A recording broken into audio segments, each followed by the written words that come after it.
Pada video ini saya akan membahas mata kuliah Kimia Dasar 2 tentang salah satu unsur logam yang ada pada tabel periodik dan menjelaskan asal mula logam tersebut dan sumbernya atau jenis mineral apa saja yang terkandung di dalam logam tersebut, kemudian sebarangnya di alam serta pemanfaatan logam itu sendiri.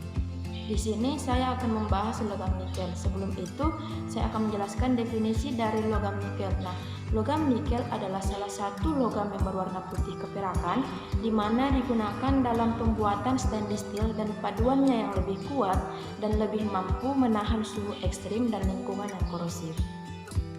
Langsung saja pada penjelasan yang pertama, yaitu asal mula logam nikel.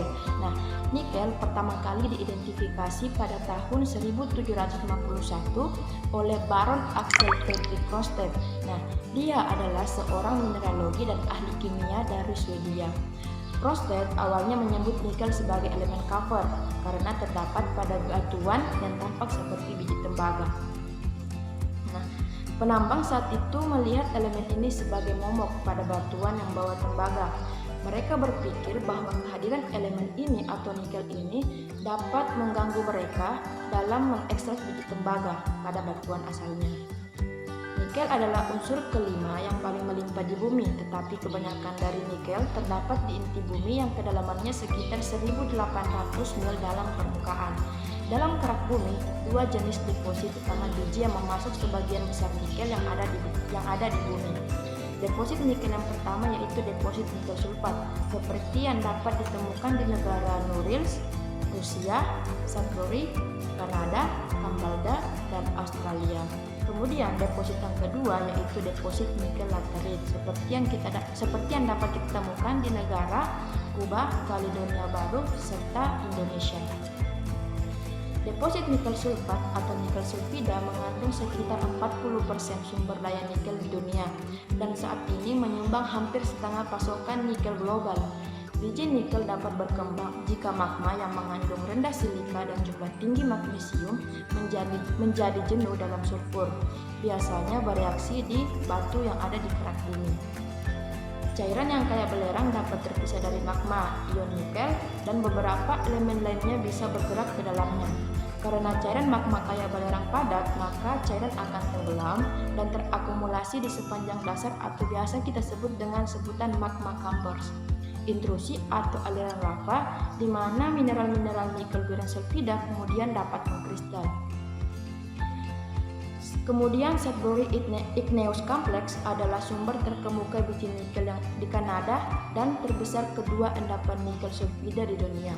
Kompleks ini unik karena terbentuk ketika bumi kemungkinan ditabrak oleh komet sekitar tahun 1850 juta tahun yang lalu. Bagian yang terdekat dari bumi terkena dampak dan meleleh membentuk lapisan magma besar di kawah yang dihasilkan dari benturan tadi. Cairan sulfida nikel brewing kemudian terkumpul sepanjang dasar lapisan magma dan kemudian mengkristal. Deposit asal laterit atau biasa disebut nikel laterit merupakan penyumbang 60% dari sumber daya nikel di dunia.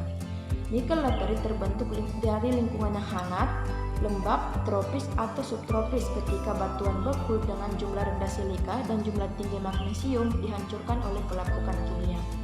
Pelapukan ini menghilangkan beberapa komponen batu asli, menciptakan deposit sisa di mana unsur-unsur seperti nikel dapat terkonsentrasi.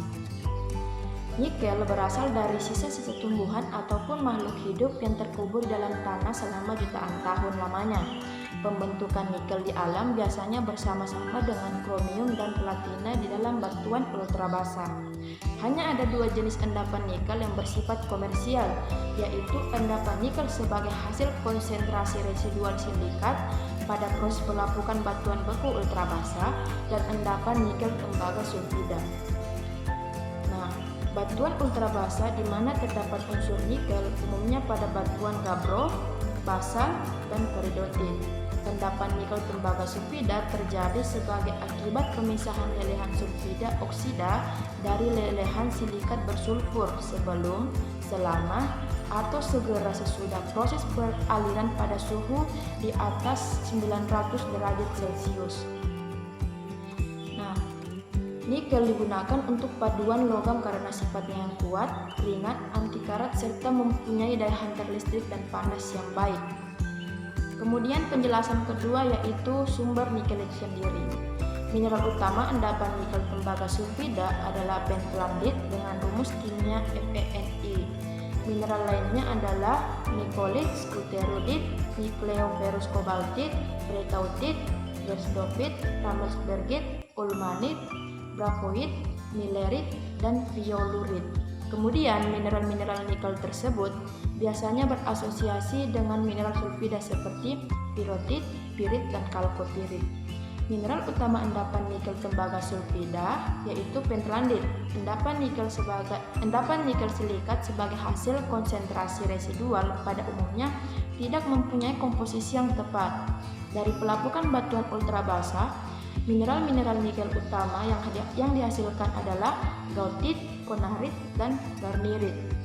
Dari ketiga mineral tersebut, garnirit mengandung nikel oksida sampai 32,52%. Selanjutnya, sebaran nikel di alam. Nah, di sini saya akan mengambil sebaran nikel yang ada di Indonesia. Yang pertama ada di Morowali, Sulawesi Tengah. Nah, Morowali yang terletak di Provinsi Sulawesi Tengah adalah penghasil nikel yang cukup besar di Indonesia. Saking besarnya, pertambangan nikel di Morowali sempat diperebutkan oleh perusahaan tambang raksasa. Nah, hal itu tentu saja karena cadangan nikel di tanah air yang sangat melimpah. Pertambangan nikel di Morowali terdapat di daerah Petasi Timur, Bahodopi, Petasi, Bungku Pesisir, Menuai Kepulauan, dan Bungku Timur. Kemudian yang ada di daerah Sorowako, Sulawesi Selatan. Daerah penghasil nikel di Indonesia selanjutnya adalah Sorowako yang ada di Provinsi Sulawesi Selatan. Daerah ini tidak hanya memiliki keindahan alam yang luar biasa, tapi juga terkenal dengan cadangan nikelnya yang cukup tinggi. Kota ini memiliki area operasi sebuah perusahaan tambang nikel yang paling besar di dunia. Kemudian selanjutnya yaitu Halmahera Timur yang ada di Maluku Utara. Nah, Maluku Utara adalah daerah yang dikenal sebagai salah satu penghasil nikel terbesar, tepatnya di daerah Halmahera Timur. Area pertambangan ada dua, yaitu wilayah Mabah dan Wasile. Nah, lokasi pertambangan tersebut adalah sumber utama penghasil nikel yang ada di Kepulauan Maluku. Selanjutnya yaitu daerah Luwu Timur yang ada di daerah Sulawesi Selatan juga. Selain Sorowako, Luwu Timur adalah wilayah yang ada di Sulawesi Selatan yang kaya akan nikel. Luwu Timur sendirinya sebenarnya adalah daerah pemekaran yang sebelumnya menyatu dengan Luwu. Kemudian selanjutnya yaitu daerah Kolaka, Sulawesi Tenggara.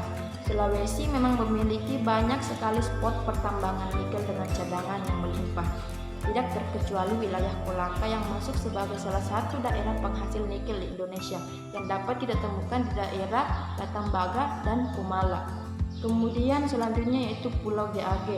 Nah, Pulau GAG memiliki pesona alam yang sangat indah. Hal ini membuat banyak orang tertarik mengunjungi pulau ini.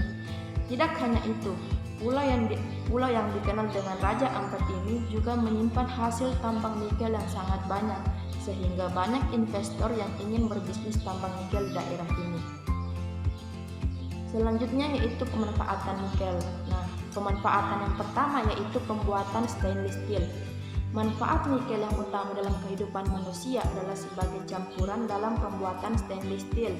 Telah disampaikan bahwa biji besi termasuk jenis tambang yang sangat dicari. Namun unsur ini sangat mudah teroksidasi dengan air dan udara. Oleh karena itu besi banyak dicampur dengan nikel dan krom untuk membuat stainless steel. Peralatan makan seperti sendok, garpu, dan masih banyak lagi yang terbuat dari bahan nikel. Kemudian campuran besi. Besi baja adalah campuran berbagai macam unsur logam dengan bahan utama besi. Berbeda dengan stainless steel, perpaduan ini bertujuan untuk menguatkan kekuatan dan kekerasan logam. Salah satu campurannya adalah aluminium dan nikel.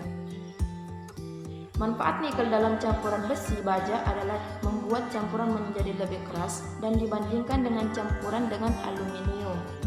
Nah, struktur ini biasa dipakai untuk bahan bangunan dan rel kereta api. Nah, selanjutnya yaitu pembuatan koin. Selain sebagai campuran besi, nikel juga dimanfaatkan sebagai alat tukar di Indonesia.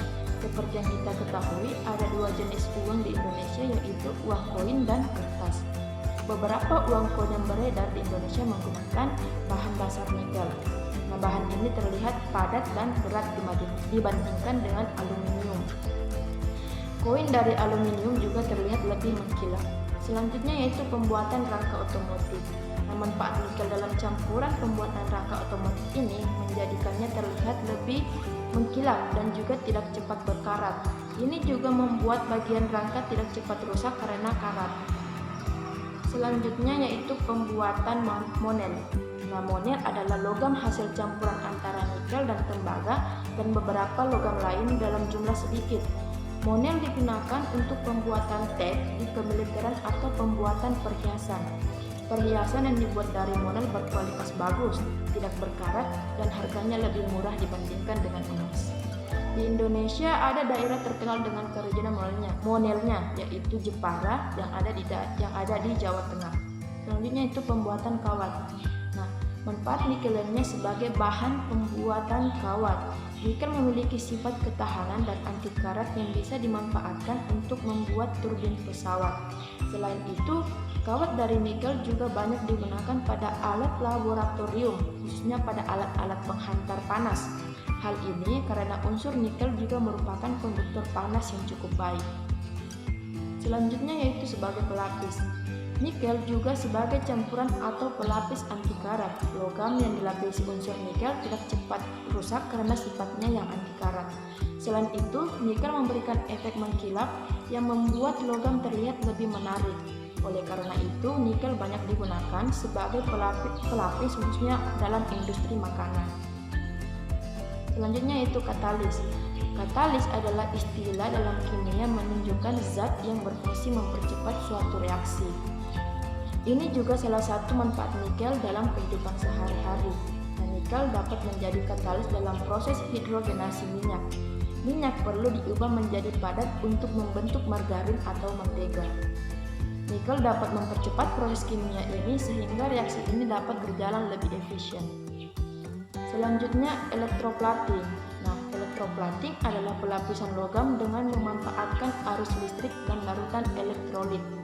Pelapisan dengan menggunakan nikel digunakan dengan istilah nikel plating. Kelebihan pelapisan menggunakan nikel adalah tampilannya yang lebih menarik, daya gesek rendah, dan tidak mengganggu sifat elektromagnetik. Oleh karena itu, pelapisan nikel banyak digunakan pada alat elektronik.